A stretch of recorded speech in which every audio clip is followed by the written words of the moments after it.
रसूल करीम सल्लल्लाहु अलैहि वआलैहि वसल्लम ने फरमाया, अपने भाई की मदद कर, हवा वो जालिम हो या मजलूम। सहाबा ने अर्ज किया, या रसूल अल्लाह, हम मजलूम की तो मदद कर सकते हैं, लेकिन जालिम की मदद किस तरह करें?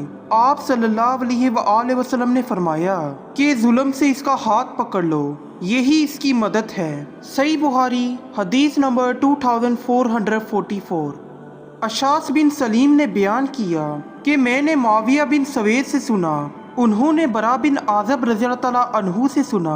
आपने बयान किया था कि हमें नबी करीम सल्लल्लाहु अलैहि वसल्लम ने 7 चीज़ों का हुक्म फरमाया था और 7 ही चीज़ों से मना भी फरमाया था।